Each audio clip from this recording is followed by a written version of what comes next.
Hello students. ఈ రోజు నేను పెడుతుంది డిఫరెంట్ టాపిక్ అనమాట. ఇప్పటివరకు ఎప్పుడు ఇలా పెట్టలేను.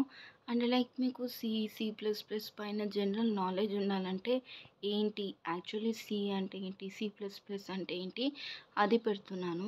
ఇవి మీరు చూసి నాకు జనరల్గా నాలెడ్జ్ వచ్చేస్తుంది. కమింగ్ టు ఫస్ట్ టాపిక్లో ఏం పెడుతున్నాను, ఇది కంప్యూటర్ హార్డ్వేర్ అండ్ సాఫ్ట్వేర్. దాని గురించి స్మాల్ డెఫినేషన్ ఉంది, తర్వాత ఓవర్ వ్యూ ఆఫ్ సి చూస్తున్నారు కదా. ఇవి నేను నాకున్న హాలిడేస్లో మన డిగ్రీ అయిపోయినాక హాలిడేస్ ఇస్తారు కదా, 1 వీక్ అట్లా. ఆ టైంలో ఇలా టైం తీసుకొని నా పాత బుక్స్ నుంచి అవన్నీ సెర్చ్ చేసి రాసుకున్నాను అనమాట. ఇక్కడ చూస్తున్నారా, ఒక ప్రోగ్రాము, స్టేట్మెంట్ అవన్నీ కూడా రాసాను. మీకు జస్ట్ ఒక నాలెడ్జ్ కోసం అని పెడుతున్నాను వీడియో.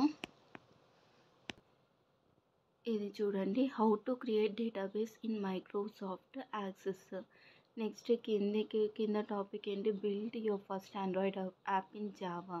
ఇలా నేను ఒకటి యాప్ ట్రై చేశాను, బట్ మధ్యలో కొంచెం మళ్ళీ కాలేజ్ అట్లా స్టార్ట్ కాగానే ఆపేసాను. అప్పుడు మీరు చూడండి, ఇన్ కేస్ అట్లా ఆప్షన్ ఉంటుంది, ట్రై చేయవచ్చు మీరు. మళ్ళీ ఎక్సెల్, దాని గురించి జనరల్ నాలెడ్జ్.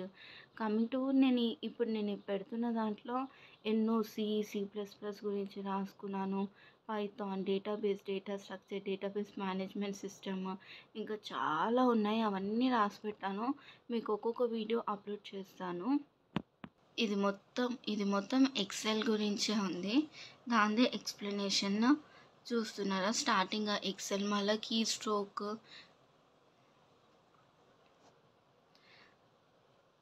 ఇవి కింద చూస్తున్నారా ఎగ్జాంపుల్స్ లాంటివి.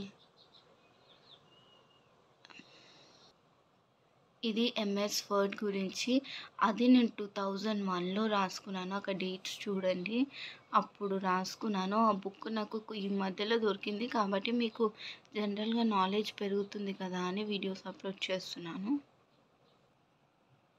ఇది మైక్రోసాఫ్ట్ గురించి.